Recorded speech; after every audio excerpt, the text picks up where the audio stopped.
అందరికీ నమస్కారం. నేను మీ కిరాక్ కార్పేని. చాలా రోజుల తర్వాత అనిల్ కుమార్ యాదవ్ ఒక ప్రెస్ మీట్ పెట్టాడు. ఏం మాట్లాడాడో ఒకసారి విందాం. ఇది ఇంకా హాస్యాస్పదం. 2 సార్లు శాసనసభ్యుడు, ఒకసారి మంత్రి, రాజకీయాల్లో ఉన్నటువంటి ఒక నాయకుడు హాస్యాస్పదం అని పదం పలకలేకపోవడం ఇంకా హాస్యాస్పదం. మనం నోటితో పాటలు పాడొచ్చు, ప్రవచనాలు చెప్పొచ్చు, మంచిగా భోజనం చేయొచ్చు, కానీ ఇలాంటి బూతులు మాట్లాడేటువంటి ఈ నోటితో హాస్యాస్పదం అనే పదం పలకలేకపోవడం ఇంకా హాస్యాస్పదం. చూద్దాం. అధికారంలో ఉన్నది ఎవరు? మేము వీరులమే, పులులు, సింహాలు మేము అనుకుంటే ఎవరు ఉండరు. ప్రగల్భాలు వెలిగేది ఎవరు? పులులు సింహాలు అని కూటమిలో ఉండేవాళ్ళు మాట్లాడుతున్నారని మన దూడపేదాలైనటువంటి అనిల్ కుమార్ యాదవ్ మాట్లాడుతున్నాడు. అయితే ఈ మహానుభావుడు పూర్వం రోజుల్లో ఏం మాట్లాడు అందరికీ తెలీదా? పర్సెంటా 1% తొందర ఎందుకన్నా, బుల్లెట్ దిగిందా లేదా, మేసం మెలేస్తా, తొడగొట్టేస్తా, ఓడిపోతే సన్యాసం తీసుకుంటాను, ఒక అమ్మ అబ్బకి పుట్టుంటే ఎదుకో, జల్లెడు బట్టి ఎదుకునా ఇలాంటి గుండె దొరకదు, ఇలాంటి గుండె కాదు అనిల్, ఇలాంటి గోండా దొరకడు, జగన్మోహన్ రెడ్డి లాంటి గోండా జీవితంలో దొరకడు. నీకు నోటికి ఏదొస్తే అది. నేను ఇంకా దౌర్భాగ్యంగా కూడా మాట్లాడచ్చు, అది నా సంస్కారం అడ్డు వస్తుంది, కానీ నీ నోటికి ఏం వస్తే అది, పథకాల గురించి అడిగినా, ప్రయోజనం గురించి అడిగినా, ఏ మంచి గురించి అడిగినా నువ్వు మాట్లాడిన మాటలు ఎంత దారుణంగా ఉండేటువంటి, నువ్వు ఎంపీగా నీకు టికెట్ ఇచ్చిన తర్వాత ఒక రాజకీయ సభ మీద నువ్వు మాట్లాడిన మాటలు వింటే అందులో ఒక్క మాట కూడా రాజకీయ ప్రయోజనానికి కానీ, రాజకీయంగా ఓటు వేయించుకునే విధంగా కానీ, ఒక సభ్యత సంస్కారంగా కానీ ఒక్క మాట కూడా ఉండదు. నువ్వు మళ్ళీ పులులు సింహాలు కూటమిలో ఉండేవాళ్ళు మాట్లాడుతున్నారు అంటావు. నువ్వు మాట్లాడినట్టు అన్నీ ఒకసారి చూడు, నీ నోరు చూడు.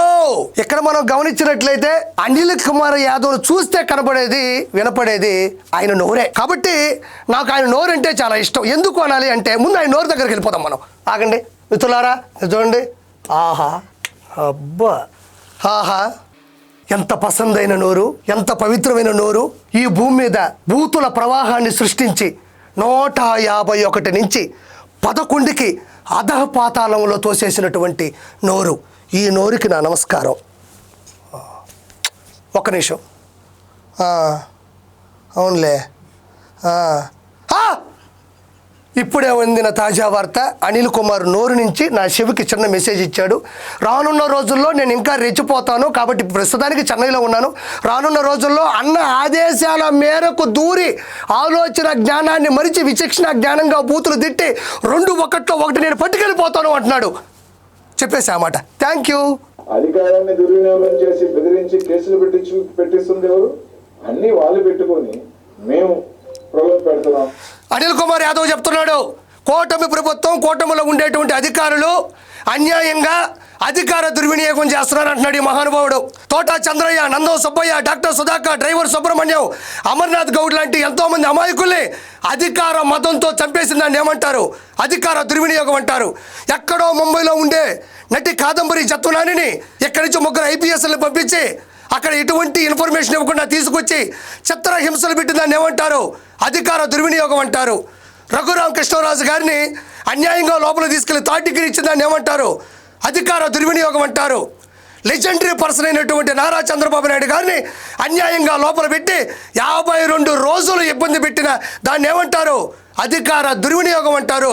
నీకు నేను మళ్ళీ హెచ్చరిస్తున్నా, అధికార దుర్వినియోగం చేసింది జగన్మోహన్ రెడ్డి. నువ్వు ఇక్కడికి వచ్చేసి అమాయకంగా ఫేసు పెట్టి కూడా జరిగింది. బలం మీ దగ్గర ఉంది, డబ్బు నారాయణ గారి దగ్గర, వీపీ దగ్గర ఉన్న డబ్బు జిల్లాలో ఎవరి దగ్గర ఉందా అంటే నాకు తెలిసి ఎవరి దగ్గర కూడా లేదు. డబ్బు ఇక్కడ అనిల్ కుమార్ యాదవ్ చెప్తున్నాడు, నెల్లూరు జిల్లాలో నారాయణ గారి దగ్గర, వీపీఆర్ గారి దగ్గర ఉన్నంత డబ్బు నా దగ్గర అయితే లేదు, వాళ్ళ దగ్గర డబ్బులు ఉన్నాయి అన్నాడు. నారాయణ గారివి విద్యా సంస్థలు, వీపీఆర్ గారివి విదేశీ వ్యాపారాలు. వాళ్ళిద్దరూ కష్టపడ్డారు, ఇష్టపడ్డారు, అప్పుడప్పుడు నష్టపడ్డారు, ఆ భగవంతుడిని నమ్ముకున్నారు. ఆ భగవంతుడు సాక్షిగా 10 మందికి సహాయం చేస్తూ ప్రతి ఒక్కరి మన్ననలు పొందుతూ ఈ రోజుల్లో ఆర్థికంగా గట్టి స్థాయిలో నిలబడ్డారు. ఏమో రాజకీయాల్లోకి రాకముందు వ్యాపారాలు చేయకూడదా? విద్యా సంస్థలు పెట్టకూడదా? కోట్ల రూపాయలు సంపాదించుకోకూడదా? అదేమన్నా రాజ్యాంగమా? అదేమన్నా పాపమా? ఎక్కడైనా రాసుందా? వాళ్ళ కష్టం, వాళ్ళ కష్టార్జితం ఈరోజు విపిఆర్ గారు ఫౌండేషన్ పెట్టి తాగునీరు కావచ్చు, విద్య కావచ్చు, వైద్యం కావచ్చు, ట్రైసైకిల్స్ కావచ్చు, కోట్ల రూపాయలు ఖర్చు పెట్టి ఈరోజు నెల్లూరు నియోజకవర్గాన్ని బాగు చేస్తున్నాడు. అందరినీ బాగుపడమని కోరుకుంటున్నాడు. నారాయణ గారు కూడా అదే పని చేస్తూ ఉన్నాడు. అందులో తప్పే ఉంది? నీలాగా నెల్లూరు జిల్లాలో చుట్టుపక్కల ఉండేటువంటి నియోజకవర్గాల్లో కానీ, గ్రామాల్లో కానీ, మండలాల్లో కానీ తెల్లరాయి క్వార్జీ నువ్వు కాకాని గోవర్ధన్ రెడ్డి ఇద్దరు కలిసి అందులో ఏలు పెట్టి మొత్తం దందాలు చేసి, ఎగుమతి చేసి, రవాణా చేసి, విదేశాల్లో పెట్టుబడులు, షేరు మార్కెట్లు అడ్డదిడ్డంగా బెట్టింగ్ యాప్లు చేసింది ఎవరు? ఈ రోజు నీకు 5,000 కోట్ల నుంచి 10,000 కోట్ల రూపాయల అక్రమ ఆస్తులు ఎక్కడి నుంచి వచ్చాయి? చెన్నైలో విలాసవంతమైనటువంటి విల్లా ఎక్కడి నుంచి వచ్చింది? ముంబైలో ఒక అపార్ట్మెంట్ నీకు ఎక్కడి నుంచి వచ్చింది? అసలు ఈ రోజు నీకు ఇంత ధైర్యం ఎక్కడి నుంచి వచ్చింది? ఆ రోజు నువ్వు ఎత్తేసినటువంటి డబ్బులు తాలూకు దమ్ము ధైర్యమే నిన్ను మళ్ళీ ఇక్కడ తీసుకొని వచ్చింది. కాబట్టి వాళ్ళు కష్టపడ్డారు, వాళ్ళు ఇష్టపడ్డారు. వాళ్ళ గురించి మాట్లాడే స్థాయి కానీ, అర్హత కానీ, హోదా కూడా లేదు. వాళ్ళ ఖాళీ గోటిక కూడా నువ్వు పనికిరావు. గుర్తుపెట్టుకో అనిల్ కుమార్ యాదవ్. పోలీస్ మీ దగ్గర ఉన్నారు, ఎంత పెట్టుకొని క్యాంపు పెట్టుకుంటున్నారు అంటే ఎందుకు భయపడుతున్నారు అని అడుగుతా ఉన్నాం. మీ నాయకత్వం మీద మీకు నమ్మకం లేదా? మీ నాయకత్వం మీద అధికారంలో ఉండి కూడా మీరు 3.5 సంవత్సరం ఉండి మీకు నమ్మకం లేదనే కదా. మాకున్నది 11, మీకున్నది 41 అన్నారు. బలం ఉండి మీరు ఈరోజు క్యాంపులకు పరిగెత్తుతున్నారు అంటే అక్కడే తెలుస్తా ఉంది మీరు భయపడుతున్నారు.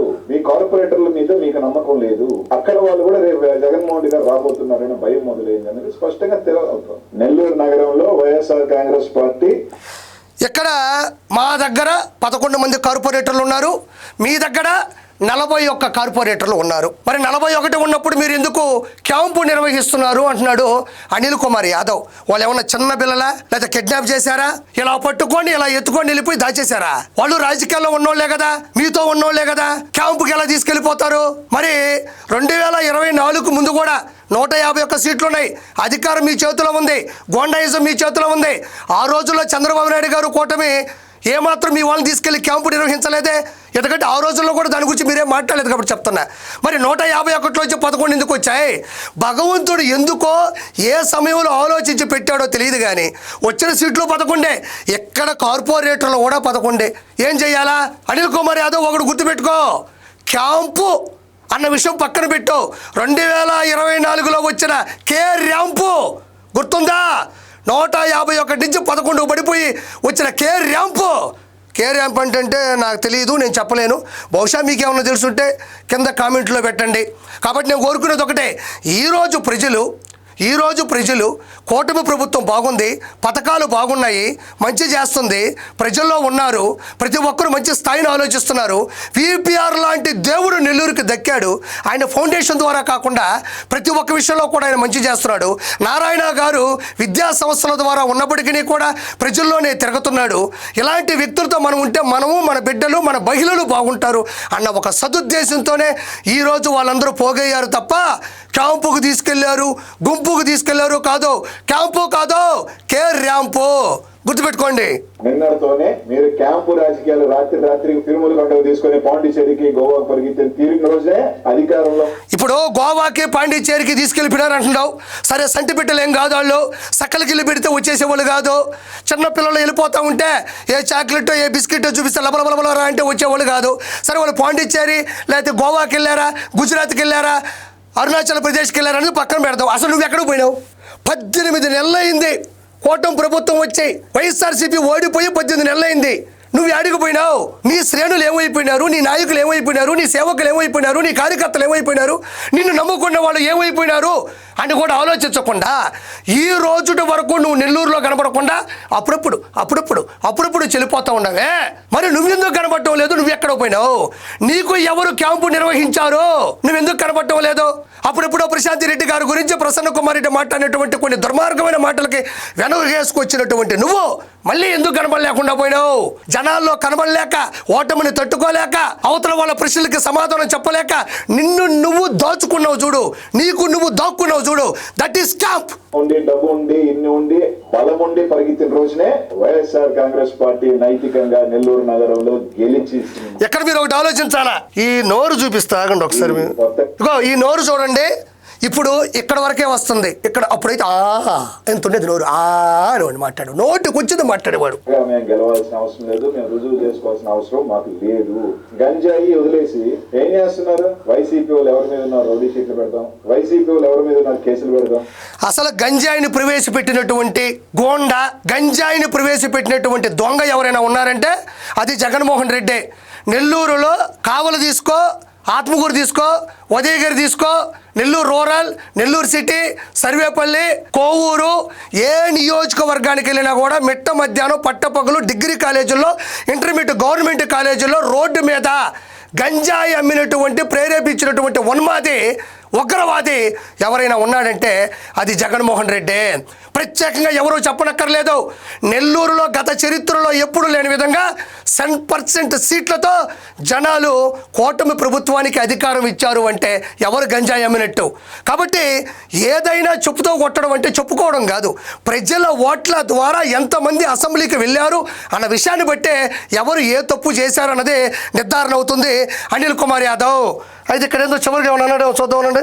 వైసీపీ వాళ్ళు ఎవరున్నారు ఇబ్బందులు పెడదాం, వైసీపీ నాయకులు ఎంతమందిని జైల్లో పెడదాం, మేము సునకానందం పొందుదాం, ఇంకా హాస్పిటల్స్.